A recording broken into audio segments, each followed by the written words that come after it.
Hello बच्चों आज हम बात करने वाले हैं ग्राफ ऑफ 10x की। और बच्चों 10x का ग्राफ या डोमेन या रेंज समझने के पहले हमें साइन फंक्शन और कॉस फंक्शन के डोमेन और रेंज को बहुत अच्छे से समझना होगा। बच्चों देखो, क्योंकि हम ऐसा इसलिए कह रहे हैं क्योंकि टेन थीटा क्या होता है। टेन थीटा हमने पढ़ा है, tan theta is equal to sine theta upon cos theta होता है। तो बच्चों अगर हम साइन थीटा की पूरी डिटेल और कॉस थीटा की पूरी डिटेल को अपॉन कर दें तो हमें क्या पता लग जाएगा, टेन थीटा।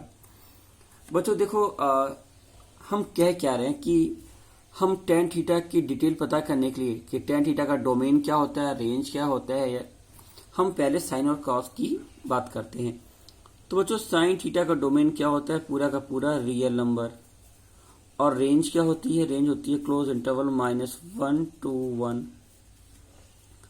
और बच्चों जब कॉस थीटा की बात करते हैं तो इसका भी डोमेन क्या होता है, सारा का सारा रियल नंबर।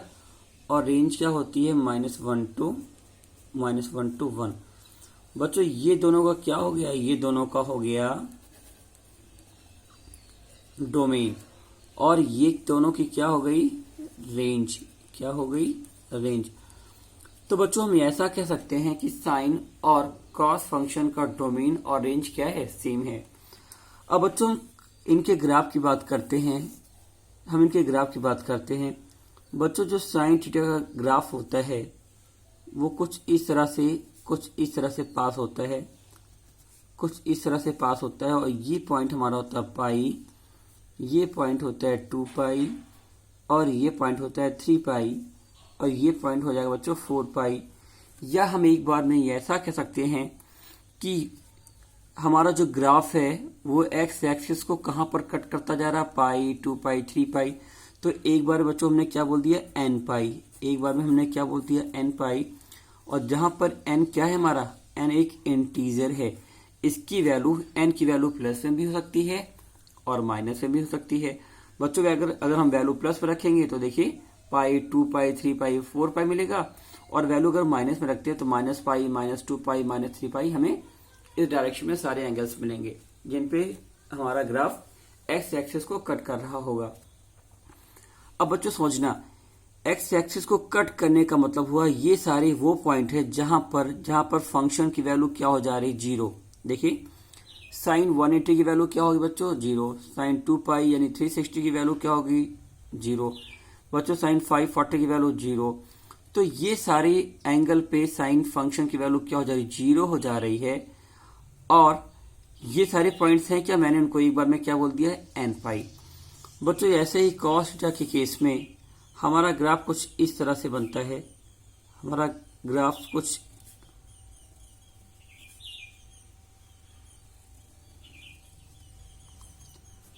बच्चों कुछ इस तरह से बनता है। ये पॉइंट क्या होता है हमारा, ये होता है पाई/2।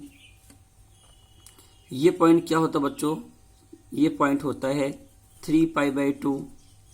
ये पॉइंट क्या होता है बच्चों, ये पॉइंट होता है 5 पाई/2। ये पॉइंट बच्चों क्या होता है, ये होता है 7 पाई/2। तो देखिए जहां जहां पर ग्राफ एक्स एक्सिस को कट कर वो पॉइंट्स क्या हैं, पाई/2, 3 पाई/2, 5 पाई/2, 7 पाई/2। तो बच्चों हम इनको एक बार में क्या लिख सकते हैं, 2n+1 इंटू पाई/2। क्या लिख सकते हैं, 2n+1 इंटू पाई/2। जहां पर बच्चों n क्या है, एक इंटीजर है। अब बच्चों समझना है इस बात को, हमने ये फॉर्मूला कहां से लिया, हमने इन सारी कंडीशंस को एक बार में एक फॉर्मूले में कन्वर्ट कर दिया, जैसा कि हमने साइन के केस में किया था। बच्चों देखिए हमने साइन के केस में पाई, 2 पाई, 3 पाई को हमने एक बार में क्या लिख दिया, एन पाई। वैसे यहाँ पर पाई/2, 3 पाई/2, 5 पाई/2, 7 पाई/2 को हमने क्या लिख दिया, 2n+1 इंटू पाई/2।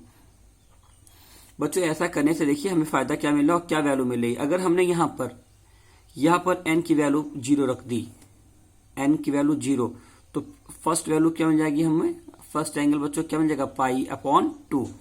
अगर हमने इसकी वैल्यू 1 रख दी तो 2 1 2 + 1 3 इंटू पाई/2, तो वैल्यू आ जाएगी 3 पाई/2। अगर बच्चों हमने n की वैल्यू 2 रख दी तो 2 2 जा 4 प्लस 1 वैल्यू क्या बन जाएगी 5 पाई बाई 2। तो बच्चों हमें ये सारे एंगल एक बार में अगर चाहिए तो हमने क्या बोल दिया 2n प्लस पाई बाई 2, और ये सारे फंक्शन ये सारे पॉइंट्स पे यहाँ पर n की अलग अलग वैल्यू रखने पर जो सारे पॉइंट्स मिल रहे हैं ये सारे वो पॉइंट्स हैं जहां पर cos थीटा की वैल्यू क्या हो रही है 0 हो रही है। तो बच्चों ये दोनों बातें माइंड में बहुत अच्छे से रखिएगा कि साइन थीटा का डोमेन cos थीटा का डोमेन क्या है रियल नंबर, रेंज क्या है -π/2 -1 to 1।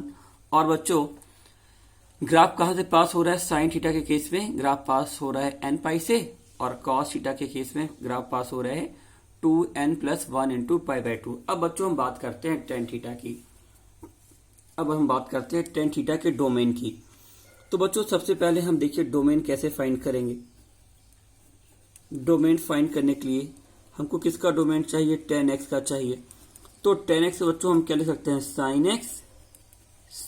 x upon cos x। हम क्या लिख सकते हैं sin x upon cos x।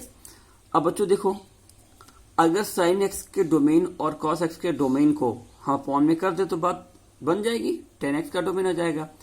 लेकिन बच्चों जरा गौर से सुनना, यहाँ पर अगर एंगल हमारा क्या आ गया π/2 3π/2 5π/2 7π/2, तो इसकी वैल्यू क्या हो जाएगी 0, और इसकी वैल्यू 0 हो जाएगी तो समथिंग अपॉन 0 फंक्शन क्या हो जाएगा आपका tan x नॉट डिफाइन हो जाएगा।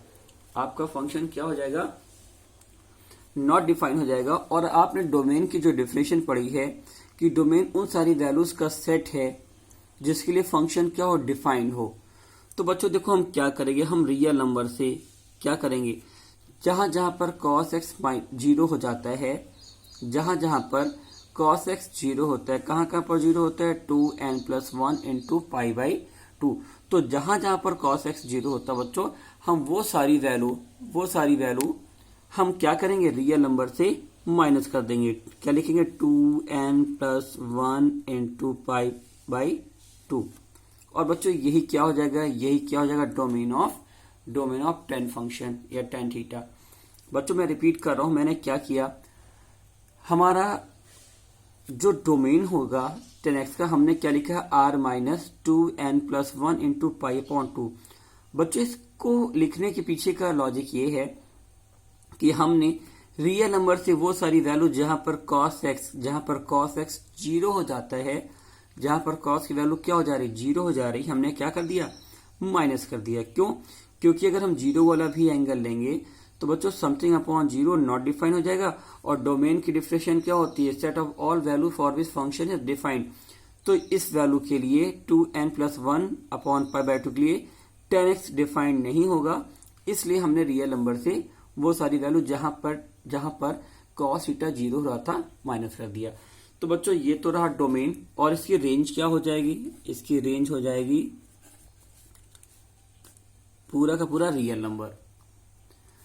अब आइए बच्चों इसको हम ग्राफ के थ्रू समझते हैं कि ये चीज कैसे हो रही है। तो हमने कार्टेशियन प्लेन लिया, यहां पर बच्चों हमने एंगल लिया π/6 देन π/4 देन π/2, और हमने π/2 पे क्या कर दिया बच्चों देखो एक डॉटेड लाइन ड्रॉ कर दी, यानी इमेजिन करें एक लाइन ऐसी होगी। और यहां पर भी एंगल क्या ले लिया -π/6 -π/4 एंड -π/2। अब बच्चों आइए हम क्या करते हैं टेबल बनाते हैं, tan x के लिए टेबल बनाते हैं x y। बच्चों अगर हमने वैल्यू क्या रखी π/6, क्या वैल्यू रखी π/6, तो π/6 की वैल्यू क्या होती है 1/√3 1/√3, यानी बच्चों 1 से वैल्यू क्या हो जाएगी छोटी होगी। हमने फिर क्या रखा π/4 का मतलब 45 डिग्री, इसकी वैल्यू क्या होती है बच्चों 1। फिर हमने क्या रखा π/2, और π/2 पे वैल्यू क्या होती है बच्चों नॉट डिफाइन होती है। क्या होती है नॉट डिफाइन। इसी तरह से हमने एंगल चेंज किया तो -π/6 पे वैल्यू क्या मिल जाएगी बच्चों -1/√3, और माइनस पाई बाई 4 पे वैल्यू क्या मिल जाएगी, -1, और माइनस पाई बाई 2 पे वैल्यू क्या मिल जाएगी बच्चों, -इन्फिनिटी। अब देखिए हमने इनको प्लॉट करना चाहा, देखो प्लॉट करने पर बच्चों क्या हो रहा है, जब हमने यहां पर 1 मेंशन किया और यहां पर -1, और देखिए हमने क्या रखा π/6, तो π/6 पे π/6 वैल्यू क्या रही 1/√3, 1/√3 का मतलब बच्चों वैल्यू 1 से छोटी है, तो हमने वैल्यू यहां पर रख ली, यहां पर। फिर π/4 पे बच्चों वैल्यू क्या हो जा रही है, 1 हो जा रही है।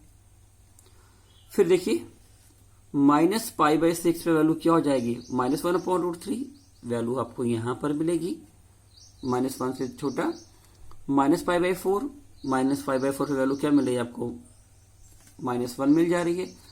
और बच्चों देखिए π/2 और -π/2 के केस में आपकी वैल्यू किधर जा रही है, आपकी वैल्यू जा रही है निगेटिव डायरेक्शन में, देखिए इस डायरेक्शन में जा रही है इनफाइनाइट की तरफ। ये जो लाइन है 90 π/2 वाली बच्चों, ये इसकी तरफ बढ़ती जा रही है, ये इसकी तरफ बढ़ती जा रही है, लेकिन कभी भी इसको टच नहीं करेगी। तो देखिए मैं सारी पॉइंट्स को अगर मिला दूं तो इसका ग्राफ बच्चों कुछ इस तरह से बनेगा।